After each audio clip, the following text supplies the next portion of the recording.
si Pacquiao ay nag-i-invest siya. Sabi ko sa inyo, maraming investment yan si Pacquiao sa mga agent NBI, PNP, SAP, tsaka DILG, DFA. Marami siyang mga investment sa mga agent, mga agency na yan.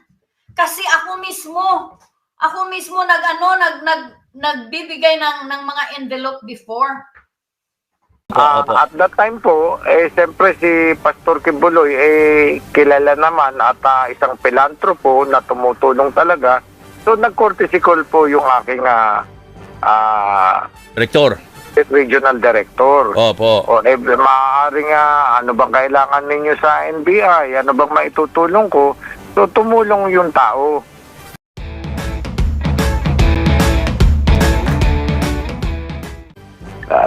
Nakita na namin na walang basis yung aligasyon ni Alice Stone. Opo. Kasi yung sinasabi niya, during the time na nandun siya kay Kibuloy, Oo.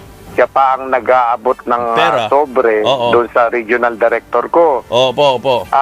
Alam niyo po, ang regional director ko doon, si Director Albao, ay na-designate lamang na regional director noong October 2022. 2022, di ba mainit na rin yun? Mainit na rin Kibuloy? Sir? Mainit na rin ang tungkol kay Kibuloy noong 2022? Sir, hindi pa po. Wala pang alingas-ngas na ganyan. Okay. Siyempre po, lahat naman po kami na government officials, pagka bagong appoint, nagko-courtesy call po kami sa mga local government officials, people, mga namamahala doon sa bayan, ganun po. Opo. At that time po, siyempre si Pastor Kibuloy, kilala naman at isang philanthropo na tumutulong talaga. So, nag-courtesy call po yung aking Rektor. regional director. Opo. O, maaaring ano bang kailangan ninyo sa NBI? Ano bang maitutulong ko? So, tumulong yung tao. Makikita, walang mahuhuli. Alam mo kung bakit, sir? Yan si Archie Albao. Tao yan. Yan ang head, Archie Albao. Yes, yan ang head ng Region 11 NBI. At isa yan sa mga tao na binigyan ko noong araw ng envelope full of money. Aray!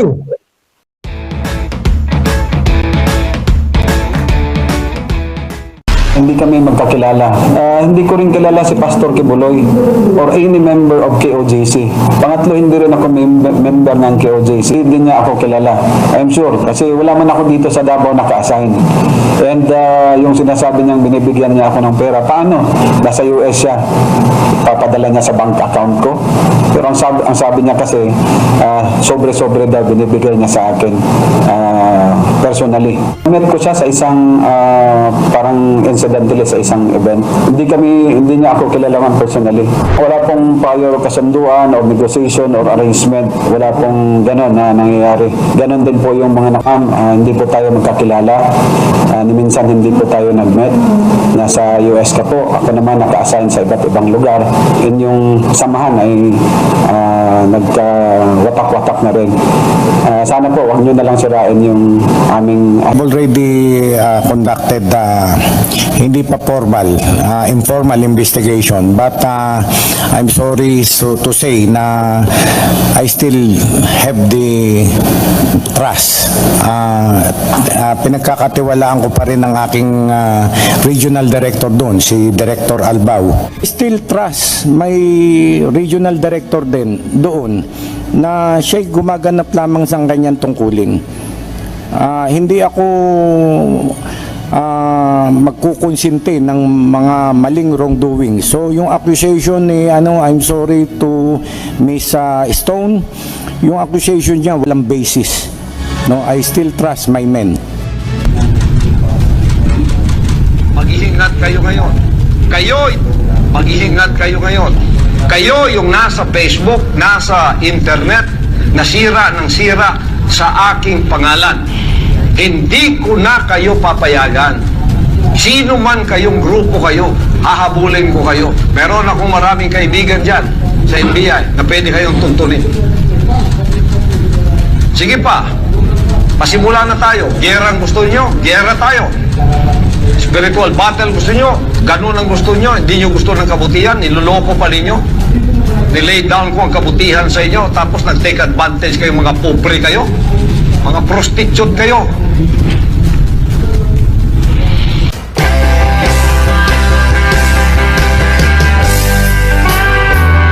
Okay po. At this point, Miss Amanda, may ipapakita po akong video. Panoorin po natin.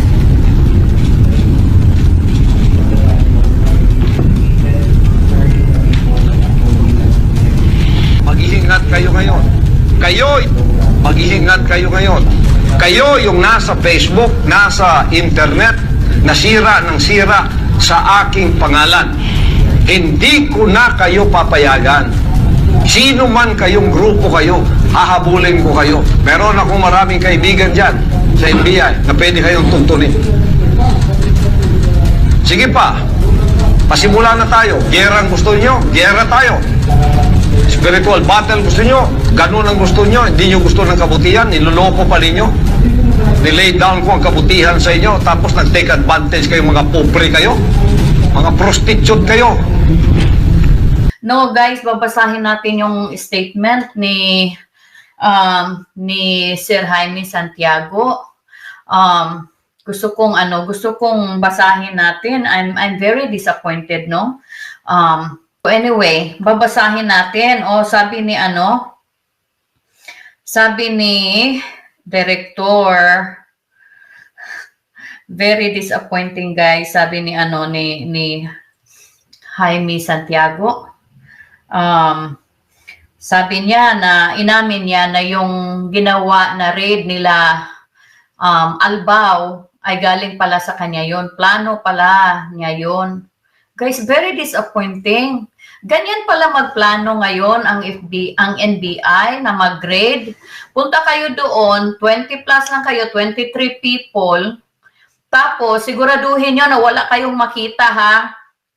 Siguraduhin nyo na hindi nyo makita si Kibuloy, yung fugitive na nagtatago, pati yung mga kasamahan niya. Siguraduhin nyo. Oh, yun pala ang ngayon, ang standard dyan sa NBI, sa Pilipinas. It's so disappointing. Parang ganun ang ang sinabi niya, kasi inamin niya, siya yung nag-utos na ganun. Oh, wala kayong dala na baril, wala kayong dala kahit flashlight, ha? Tapos pumunta kayo sa isang lugar lang, doon lang sa Kingdom, kasi hindi pa tapos yun. Oh, huwag kayong pumunta sa ibang building. Kasi pag pumunta kayo doon, makikita nyo talaga si Pacquiao. Oh, parang yun ang sabi niya. Tapos guys, di ba sabi ko sa inyo, na itong si Albao ay isa ito sa mga binigyan ko noon ng envelope na full of money.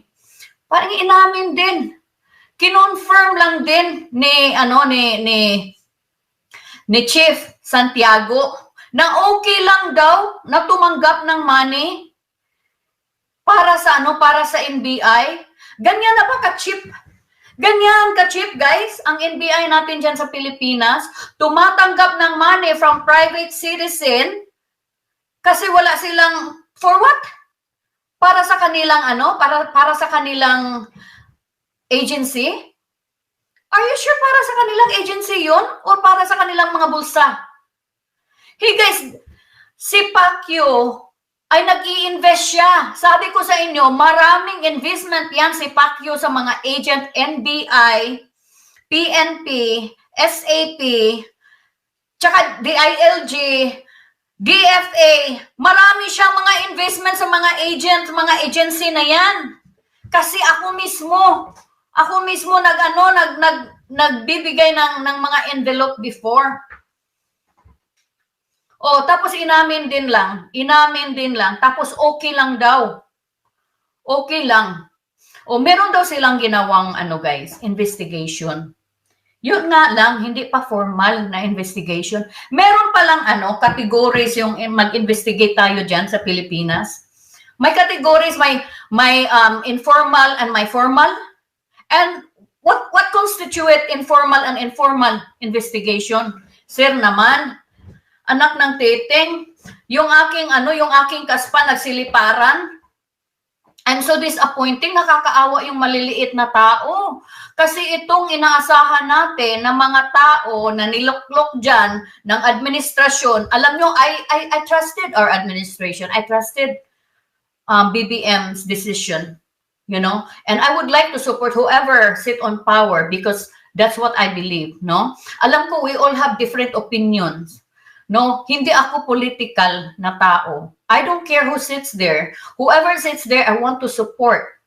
Pero sa ganitong sitwasyon, guys, kaya nating suportahan ito?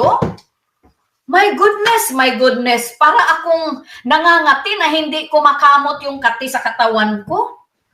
Buisit ako na buisit dito. Tapos, sige, imbestigahan niyo ko. Ako ang kriminal ngayon. Mga NBI agents, mga NBI director, sige, imbestigahan niyo ako. Anong crime nagawa ko dyan? Dahil nagbigay ako ng mga salapi sa inyo, dahil inutusan ako ni Pacquiao, and that's okay? My goodness. Guys, magbasa tayo ng